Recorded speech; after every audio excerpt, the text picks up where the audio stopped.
রংপুরের পীরগঞ্জের বড় আলমপুর ইউনিয়ন পরিষদের চেয়ারম্যান আবু সাইদ মোহাম্মদ হাফিজুর রহমান সেলিমকে অব্যাহতি দিয়ে উপজেলা সমাজসেবা কর্মকর্তাকে চেয়ারম্যানের দায়িত্ব দেয়া হয়েছে।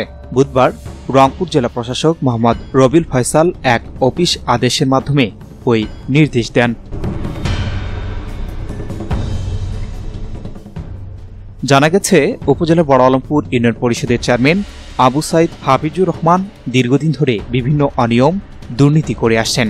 এমন অভিযোগ তুলে স্থানীয় সাধারণ জনগণ গত বছরের 24 নভেম্বর ওই চেয়ারম্যানকে ইউনিয়ন পরিষদে অবরুদ্ধ করেন। পরে সেদিনই পরিষদের বিভিন্ন কক্ষে তালা ঝুলিয়ে দেয় সাধারণ জনগণ।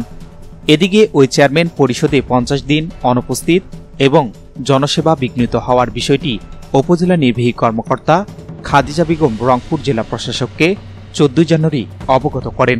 এরপর বুধবার জেলা প্রশাসকের কার্যালয়ের স্থানীয় সরকার বিভাগের স্মারকে জেলা প্রশাসক পীরগঞ্জ উপজেলা সমাজসেবা কর্মকর্তা আব্দুর রাজ্জাককে ইউনিয়নটির আর্থিক ও প্রশাসনিক ক্ষমতা প্রদানের ওই আদেশ দেন।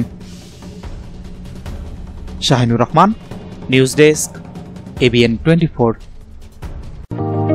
ইজি বাই ইলেকট্রনিক্স, এখানে খুচরা ও পাইকারি এবং সহজ কিস্তিতে সিঙ্গার, যমুনা ও অল্টারনেট ফ্রিজ সহ সকল পণ্য বিক্রি করা হয়।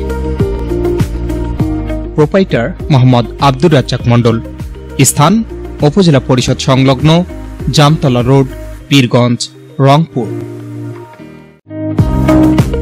আলম সার প্যালেস, এখানে TV, fridge, rod, cement, shallow machine ও পাওয়ার টিলার সহজ কিস্তিতে বিক্রি করা হয়।